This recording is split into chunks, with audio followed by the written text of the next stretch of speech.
Bonjour. Chaque année, c'est des centaines de milliers de personnes qui bénéficient d'un coup de pouce pour retrouver l'emploi, grâce au contrat aidé. Oui, et en 2023, le chiffre est assez marquant.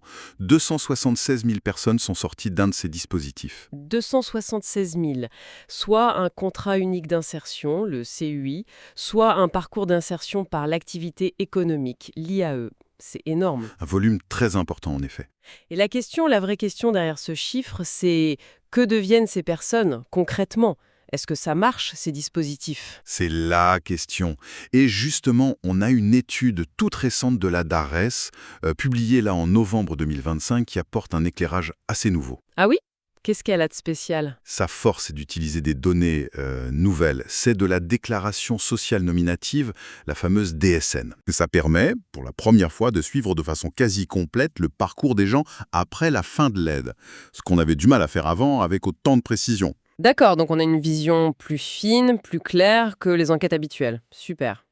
Alors, l'idée aujourd'hui, c'est de plonger dans cette analyse pour bien comprendre ce qui différencie ces deux grandes familles. C'est ça. D'un côté, le CUI, qui se divise en contrat initiative emploi, le CIE, pour le secteur marchand, et le parcours emploi compétences, PEC, pour le non marchand. Voilà. Et de l'autre côté, l'IAE, avec ses différentes structures, les ateliers chantiers d'insertion, les ACI, les entreprises d'insertion, EI, etc.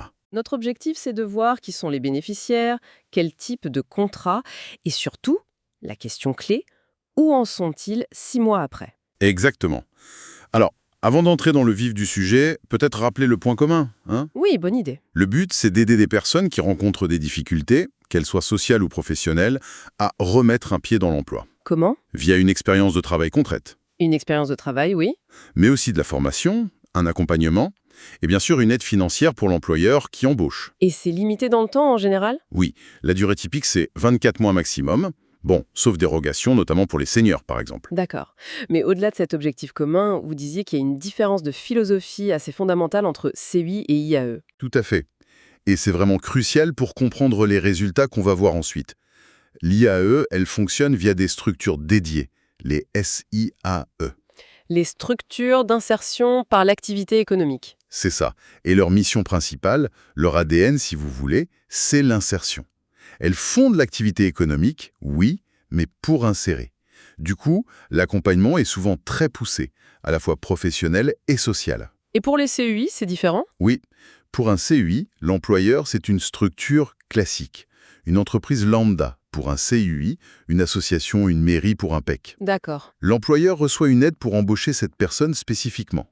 L'accompagnement existe, mais il est surtout centré sur le poste, le professionnel. Ce n'est pas, à la base, un spécialiste de l'insertion sociale. Je vois la différence, c'est important. Et en termes de nombre de personnes concernées, on a les chiffres de sortie pour 2023? Oui, l'étude les donne. Alors, 37 000 pour les CUCI, donc le secteur marchand. D'accord. 68 000 pour les PEC, le non marchand. Mhm. Et 171 000 pour l'IAE. Ah oui, 171 000, c'est énorme. L'IAE concerne quasiment 2 fois plus de monde que les deux C8 réunis. Oui, le volume est considérable. Et l'étude couvre bien les principales structures d'IAE. ACI, EI, AI, Association intermédiaire, et ETTI, Entreprise de travail temporaire d'insertion. Bon, alors après cette vue d'ensemble, allons voir de plus près qui sont ces bénéficiaires. Derrière les sigles, il y a des gens très différents, j'imagine. Ah oui, très différent. Commençons par le CUCI, celui du secteur marchand. Oui. Là, le profil est, comment dire, très typé. C'est massivement jeune. 87% ont moins de 26 ans. 87%. Oui, c'est clairement l'effet du plan Un jeune, une solution qui a beaucoup ciblé les CIE. D'accord. Et niveau qualification? Ils sont aussi nettement plus diplômés que dans les autres dispositifs. Plus de la moitié, 55%, ont le bac ou plus. Hmm. Et d'autres signes montrent qu'ils sont, en moyenne, plus proches du marché du travail, moins de bénéficiaires du RSA. Le revenu de solidarité active, oui. Seulement 9%. Moins souvent en quartier prioritaire de la ville, les QPV, 8%. Et moins de nationalités étrangères hors UE, 5%. Donc, si on résume pour le CIE, plutôt jeune, homme en majorité d'ailleurs, 57%, relativement qualifié et pas trop loin de l'emploi classique, c'est ça? C'est une bonne synthèse, oui. Un profil globalement plus employable au départ, si on peut dire. Et j'imagine que c'est un contraste total avec le PEC, le CUI du secteur non marchand. Ah oui, on change complètement de paysage. Pour les PEC d'abord, c'est une majorité de femmes, 65%. D'accord? Ensuite, le public est plus âgé, presque un tiers, 28% à 50 ans ou plus. Ah oui, quand même. Le niveau de diplôme est plus hétérogène, mais on voit grimper le taux de bénéficiaires du RSA, 30%. C'est beaucoup plus. 3 fois plus que pour le CUI. Exactement. Et ils résident plus souvent en QPV, 17%. Et puis il y a ce point très marquant, la concentration dans les DROM. Les départements et régions d'outre-mer? Oui, 27% des sortants de PEC vivent dans les DROM. C'est énorme et ça s'explique par le poids du secteur public et associatif là-bas. Très clair. Donc, CIE, jeunes, marchand, proche emploi, PEC, plus âgé, féminin, non marchand, plus de francs sociaux. Reste l'IAE.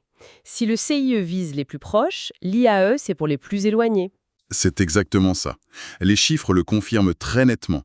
Le public de l'IAE est en moyenne celui qui cumule le plus de difficultés. C'est-à-dire? Niveau diplôme, seulement 21% ont le bac ou plus. C'est le taux le plus bas et de loin. D'accord. Taux de RSA le plus élevé, 32%. Proportion en QPV, la plus forte, 24%. Et part des étrangers hors UE, aussi la plus importante, 27%. On est vraiment sur le public qui a besoin d'un accompagnement renforcé. Majoritairement des hommes aussi pour l'IAE, comme pour le CIE? Oui, 61% d'hommes. Mais vraiment, le marqueur clé, c'est cette distance à l'emploi. Mais vous avez parlé de différentes structures en IAE, ACI, EI, AI, ETTI. Est-ce que ça veut dire que même au sein de l'IAE, il y a des nuances? Oui, excellente remarque. Il faut nuancer. C'est une moyenne. L'étude montre bien, par exemple, que les personnes qui sortent des ACI, les ateliers chantiers d'insertion, ou des EI, entreprises d'insertion, Oui. sont souvent encore plus éloignées de l'emploi. Plus de chômage de longue durée, plus de RSA, que celles qui passent par les associations intermédiaires, AI, ou les ETTI, le travail temporaire d'insertion. Ah d'accord. Les AI et ETTI font peut-être plus le pont avec le marché classique. Voilà, c'est un peu l'idée. Ce n'est pas un bloc monolithique, l'IAE. Bien compris. Des publics très différents, donc logiquement, les contrats pendant le dispositif, ça doit aussi beaucoup varier. Ah, ça, c'est un des points les plus spectaculaires de l'étude. Les différences sont énormes. Prenons le CUI-CI. On a dit jeune, marchand, proche emploi. Oui. Eh bien, c'est le seul cas où on a une majorité de CDI signés. 61% des contrats. 61% de CDI. C'est énorme pour un contrat aidé. C'est énorme, oui.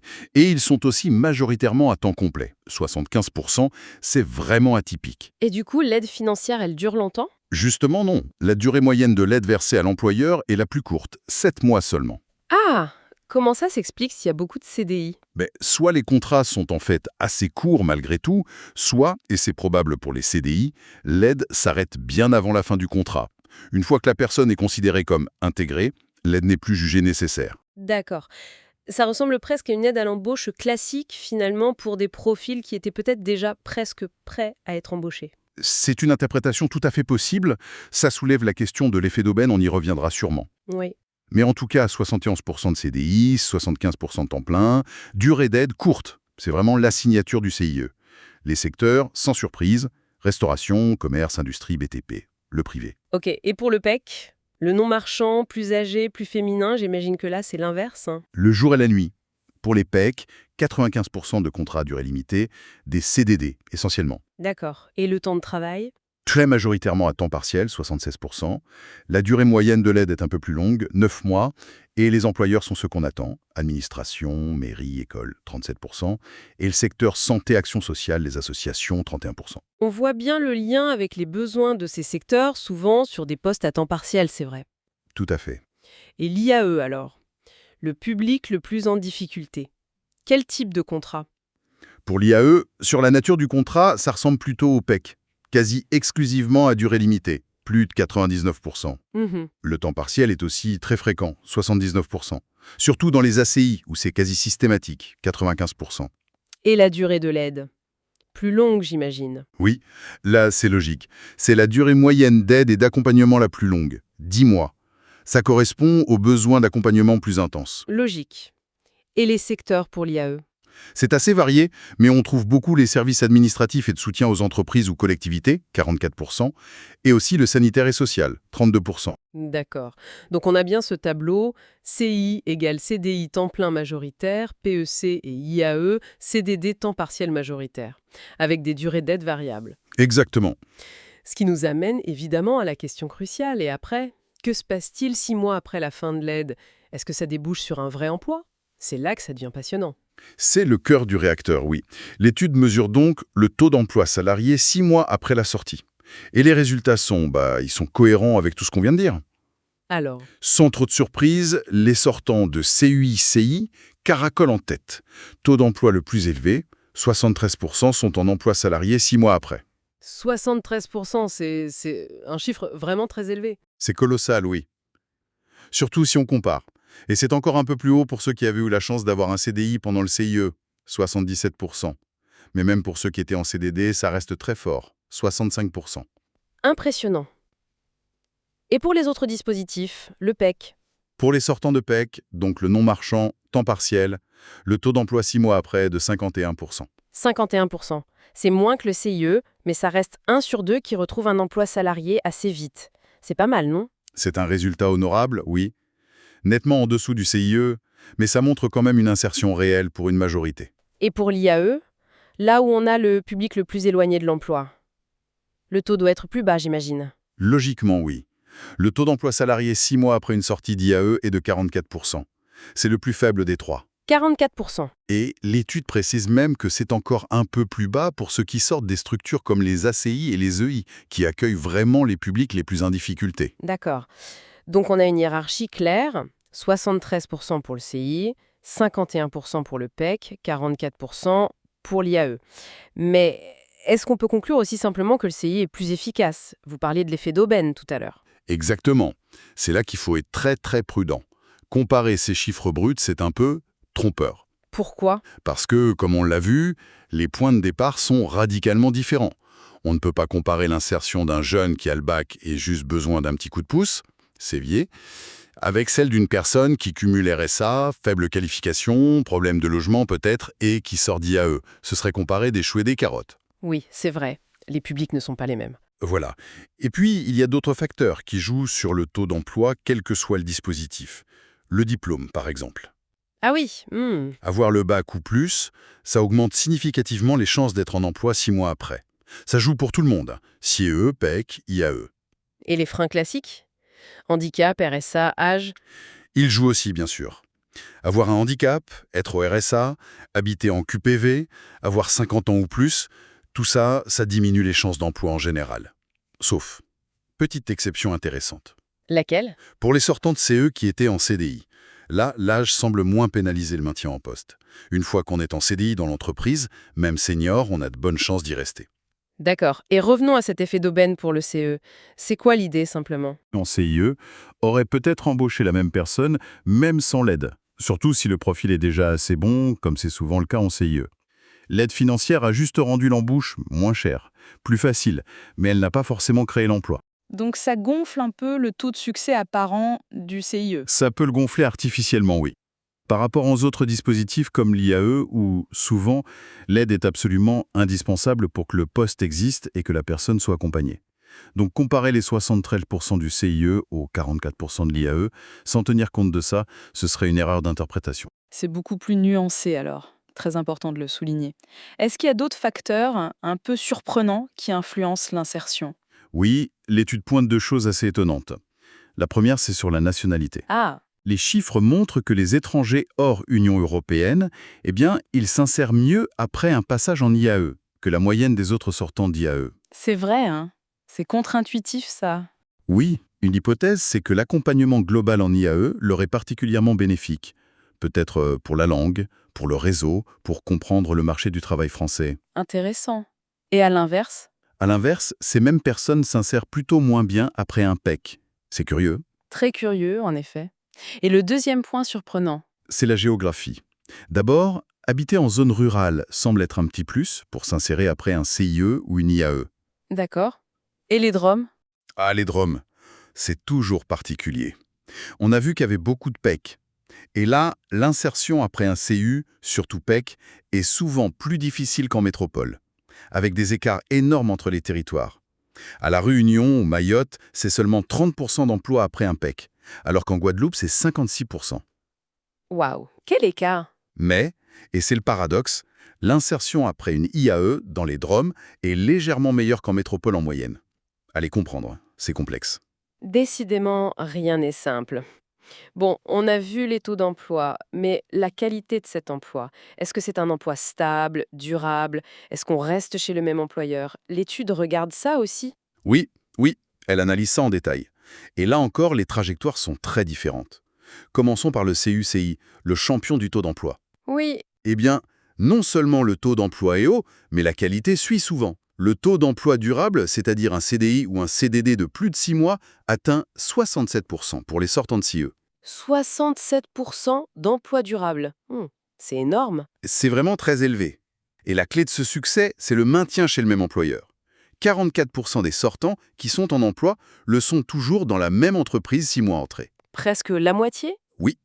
Le CDI initial, ou la transformation du CDD en CDI pendant ou juste après l'aide, ça joue à plein. C'est vraiment une intégration dans l'entreprise. Et l'emploi retrouvé est majoritairement privé, bien sûr, et plutôt à temps complet, 64%. Donc le CEI, c'est un peu la voie royale vers l'emploi durable, souvent sans changer de crèmerie. Et pour le PEC? Pour le PEC, c'est plus contrasté. Le taux d'emploi durable est nettement plus bas, 40%. D'accord. Le maintien chez l'employeur initial existe, 26% des sortants en emploi restent. C'est logique vu que ce sont souvent des collectivités, des associations, mais c'est moins fréquent que pour le CIE. Et le temps partiel, ça persiste après? Oui, c'est une caractéristique qui demeure. Environ un quart des emplois retrouvés après un PEC sont à temps partiel. C'est plus que la moyenne nationale qui est autour de 17-18%. D'accord. Et l'IAE? J'imagine que là, le maintien chez l'employeur, c'est quasi inexistant, vu que la structure IAE est un tremplin. Exactement. Pour l'IAE, le maintien dans la structure d'insertion elle-même, c'est anecdotique, 3%. La sortie de l'IAE, ça veut dire quasi systématiquement aller chercher un nouvel employeur sur le marché classique. Donc c'est plus dur de trouver un emploi durable. Logiquement, oui. Le taux d'emploi durable, CDI ou CDD 6 mois, est le plus bas des trois, 27%. Mais attention, ça veut dire que plus d'un quart de ceux qui retrouvent un emploi après l'IAE le font dans des conditions stables. C'est loin d'être négligeable vu le point de départ. Oui, il faut le voir comme ça. Et le temps partiel après l'IAE? C'est fréquent aussi, autour de 25%, un peu comme pour le PEC. Donc le défi pour les sortants d'IAE, il est double. Trouver un emploi et le trouver chez un tout nouvel employeur. Ce qui est vraiment frappant dans tout ça, c'est ce rôle absolument clé du maintien chez l'employeur pour expliquer les bons résultats des CUI et surtout du CIE. C'est vraiment ça le facteur principal. Oui, c'est un facteur majeur. Pour le CIE, si l'employeur est content quand l'aide s'arrête, le contrat a de fortes chances de continuer. Surtout si c'était déjà un CDI. La transition est douce. Mm. Pour l'IAE, c'est une vraie rupture. Il faut repartir à zéro dans la recherche d'emploi. C'est d'une étape de plus, une difficulté supplémentaire, qui explique en partie les taux plus bas, en tout cas à court terme, à 6 mois. Il faudrait voir à plus long terme peut-être. Oui, ce serait intéressant. Et puis, il faut redire un mot de l'importance de ces contrats dans certaines régions. Vous parliez de la Réunion. Oui. Globalement, dans les DROM, ces contrats aidés pèsent très lourd dans l'emploi total. Fin 2023 à La Réunion, par exemple, 46 emplois salariés sur 1000 étaient en CUI ou en IAE. 46 sur 1000. C'est énorme. Contre combien en métropole? Seulement 7 sur 1000 en métropole. On voit la dépendance de l'emploi dans ces territoires à ces dispositifs. C'est un point essentiel. Bon, alors si on essaye de faire une synthèse de tout ça, on voit bien qu'on n'a pas un seul outil, mais plutôt une boîte à outils avec des instruments très différents, hein. C'est exactement ça. Le CUCI, on pourrait dire que c'est le coup de pouce pour des jeunes assez proches du marché du travail. Ça mène souvent à un CDI stable, dans le privé, et très fréquemment chez le même employeur. Voilà, un outil d'intégration rapide pour les moins éloignés. Ensuite, le PEC, dans le non marchand, public plus mixte, plus âgé, plus féminin. Souvent à temps partiel, l'insertion est correcte, 1 sur 2 retrouve un emploi. Mais c'est moins souvent un CDI et ça répond à des besoins très spécifiques des associations, des collectivités, notamment dans les DROM. C'est ça, un outil qui soutient aussi certains secteurs. Et enfin, l'IAE. Là, c'est l'artillerie lourde, si on peut dire. L'accompagnement au long cours pour les publics les plus en difficulté, ceux qui cumulent les freins. La mission est vraiment de reconstruire un parcours. Oui, le pari est différent. La sortie implique quasi toujours de chercher un nouvel employeur. Du coup, le taux d'emploi à 6 mois, 44%, est logiquement plus bas, mais il faut le lire comme une étape importante, une victoire pour beaucoup de personnes qui partaient de très loin. C'est une excellente synthèse. Et on voit bien comment les données DSN nous permettent de voir ces trajectoires distinctes avec une précision inédite. Et du coup, on ne peut pas dire qu'un dispositif est meilleur qu'un autre. Non, ce serait vraiment une erreur. Ils ne visent pas les mêmes publics, ils n'ont pas les mêmes objectifs implicites, pas les mêmes moyens et surtout pas les mêmes effets d'aubaine. On ne peut pas les juger sur les mêmes critères. Mais l'analyse montre clairement qu'ils produisent des effets et des parcours très différents. Ce qui nous amène logiquement à une question de fond pour conclure notre discussion. Face à ces outils si différents, le CIE qui marche bien pour les plus près, le PEC qui répond à des besoins non marchands, l'IAE qui s'attaque aux situations les plus complexes, comment les politiques publiques devraient arbitrer? Où mettre l'argent, les efforts? C'est toute la difficulté de l'arbitrage politique, en effet. Faut-il maximiser le volume et la rapidité d'insertion via les CIE, quitte à accepter un effet d'aubaine important? Ou alors, Ou faut-il continuer à soutenir les secteurs non marchands via les PEC, même si l'insertion est un peu moins durable en moyenne? Ou encore, faut-il investir massivement dans l'accompagnement renforcé et coûteux de l'IAE, qui cible les plus fragiles? Les résultats statistiques à court terme sont moins spectaculaires, c'est vrai, mais l'impact sur la vie des personnes est peut-être plus profond, plus transformateur. il n'y a pas de réponse simple, j'imagine. Non, il n'y a pas de réponse simple. C'est un équilibre à trouver. Mais cette étude, avec la finesse de son analyse, nous donne des éléments très concrets pour nourrir ce débat. Un débat essentiel sur ce qu'on attend des politiques d'emploi. Juste des chiffres d'insertion rapide ou une inclusion plus profonde et durable pour tous. Une réflexion absolument cruciale, savoir quel outil on utilise, pour qui et avec quel objectif réel derrière. Viser une intégration vraiment durable pour toutes et tous. Merci beaucoup pour cet éclairage passionnant basé sur cette nouvelle étude. Merci à vous.